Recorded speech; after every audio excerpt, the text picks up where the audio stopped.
and welcome back to another episode of Meg's How-To Videos, where today we're going to go over how to test fire a flamethrower.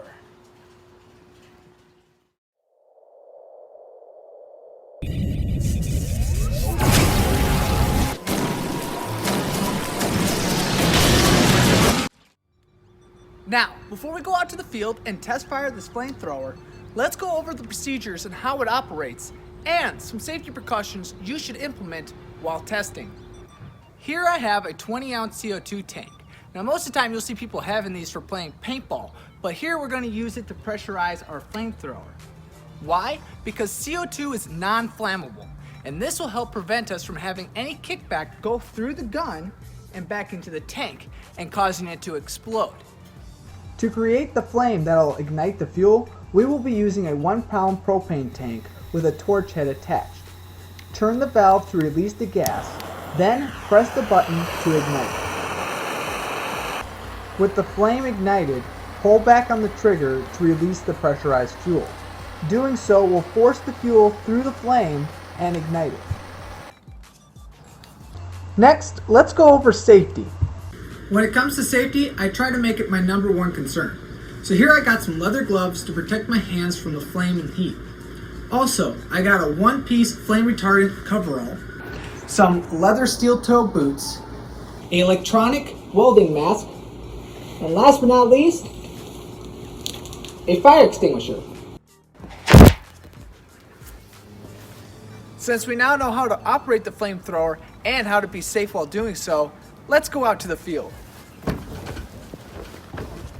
Now, we didn't really plan this out, but it's actually raining out if you can't tell, which honestly means it's probably a good time to actually test fire this thing since everything's going to be wet and a good chance that things won't catch on fire. For the fuel that we'll be using in this flamethrower, we're going to have a 80 to 20% ratio between gasoline and diesel. So 80% gasoline, 20% diesel mix.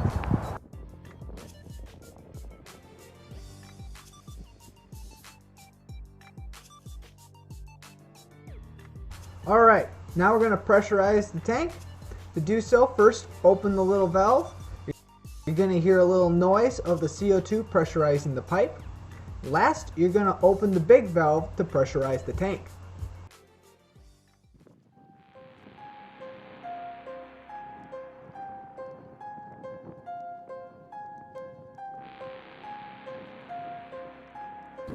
Alright, that one's got a good shot of you, and I do too.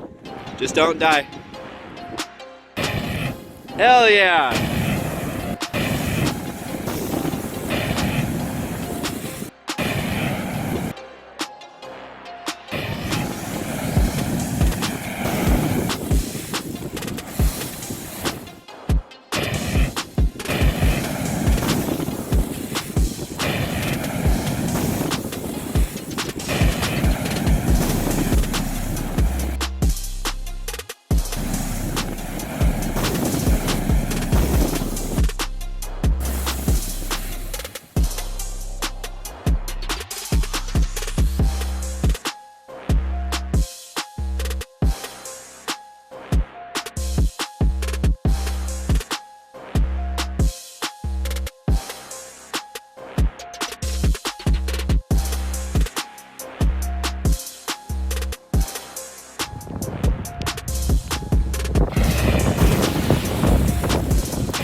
So it seems to work better when you turn off the CO2. You don't have it constantly pressurizing the tank.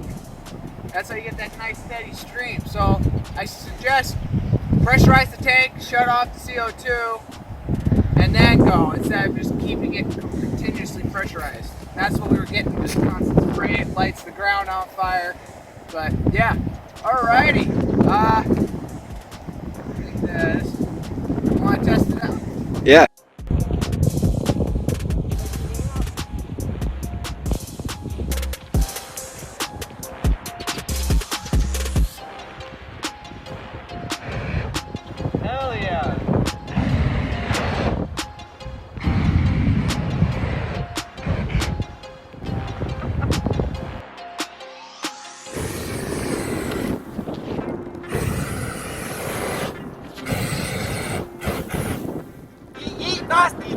dudes! Woo!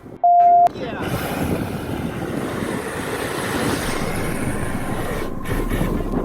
Hell yeah.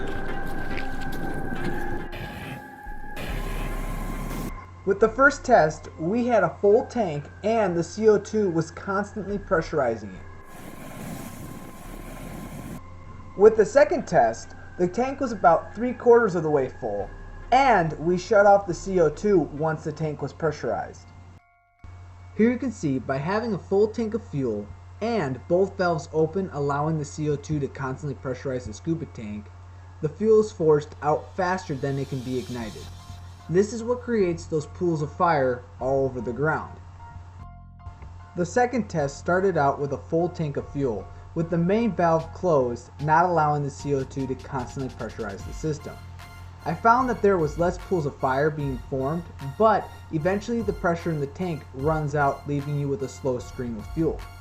However, I noticed during the second test that when I had let the tank sit for 15 minutes, at around 3/4 of the way full, followed by being repressurized by CO2, I was able to get those 25-foot flames.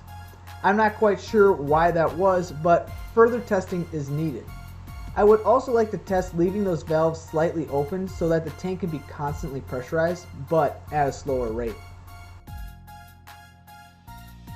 I mentioned that I was able to get about 25-foot flames. Now, I believe that if I was able to remove the wind, the rain, and also mess around with the pressure inside the tank a little bit further, I could probably add an additional 5 to 10 feet.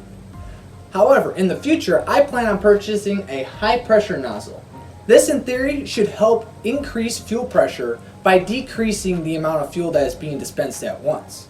This would give us a longer yet skinnier flame. But that's something for me to test out in a future video. Until then, enjoy watching myself and my friend Carter set a homemade mannequin ablaze. Yeah, I brought my good friend Buckset out. Get a little wild here.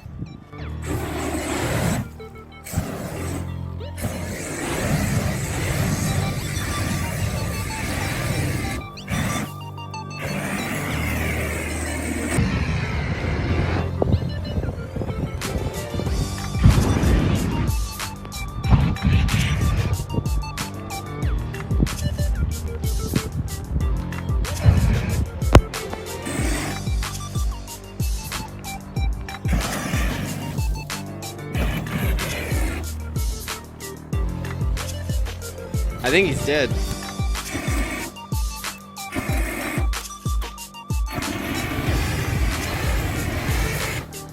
That gets hot, man. You can feel it. Hell yeah.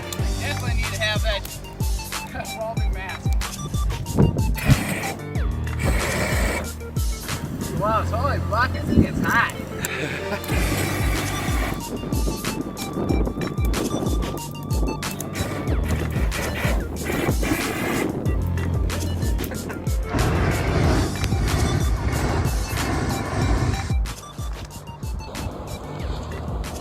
Did it die? Yeah, we're out of pressure. Well, there you have it. Now you know how to test fire a flamethrower. Remember, I am not liable for any injuries or damages that may occur. This video was made for educational purposes only. If you do decide to go out and build your own flamethrower and test it, realize you're doing it at your own risk. With that in mind, if you enjoyed this video, please click on the like button below. That and subscribe to my channel to see more how-to videos. If this video helped you out, or you have an idea for another how-to video, please leave it in the comments below. But until next time, God bless and good luck.